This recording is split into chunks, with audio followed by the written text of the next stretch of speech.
بسم الله والصلاة والسلام على رسول الله. كل سنة وانتم طيبين، يا رب تكونوا بخير في كل مكان، اللهم امين يا رب العالمين. في مدينة نابولي في ايطاليا لقوا طفل موجود على التاب بتاعه.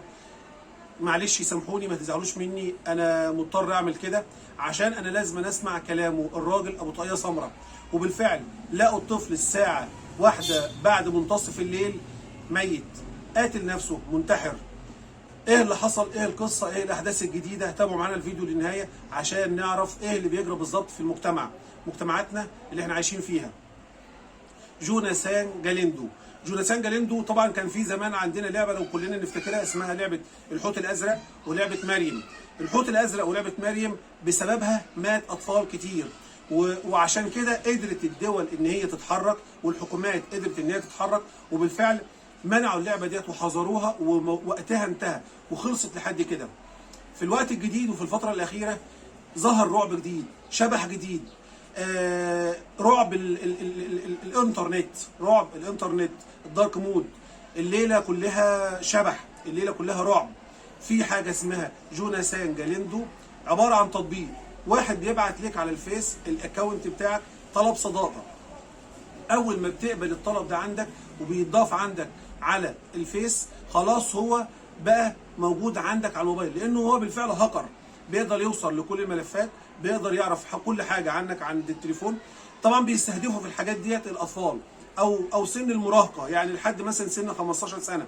طبعا في الوقت ده بيبدا ان هو يبدا بشكل لطيف، بشكل كويس، يبدا يقرب من الشخص اللي عمل له طلب صداقه ويتكلم معاه، يبدا ياخد كل المعلومات والاسرار اللي انت اصلا ما تقدرش تحكيها مع اي حد تاني ومع اي حد بره.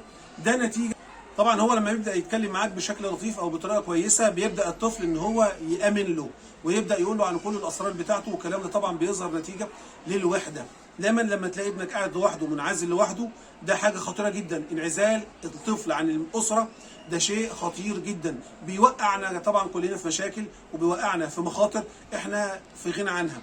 طبعا لما يبدا هو ياخد بقى كل المعلومات ويعرف عن الطفل الاسرار بتاعته ويبدا يتكلم معاه بشكل كويس جدا، كده بيبقى خلاص الطفل امن له، وهو كده خلاص الدنيا بقت تمام معاه.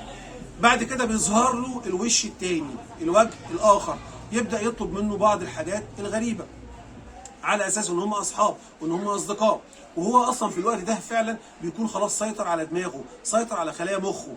هو مش مجرد ان هو هاكر على الموبايل بس، لا، ده بيقدر يسيطر ويعمل مشاكل ويقدر يتحكم في خلايا المخ بتاع الاطفال او الشباب اللي هم الصغيرين، اللي هم يعني في سن المراهقه.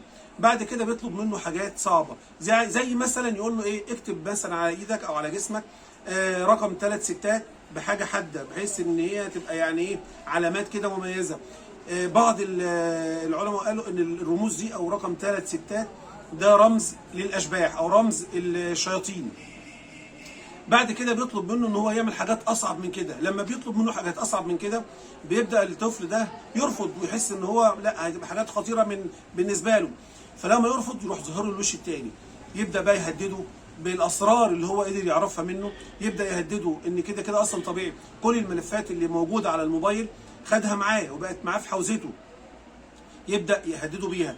اكتشفوا ان جوسان جاليندو ده كان اصلا حساب على التيك توك، وكان له متابعين كتير جدا، بقاله حوالي 3 سنين.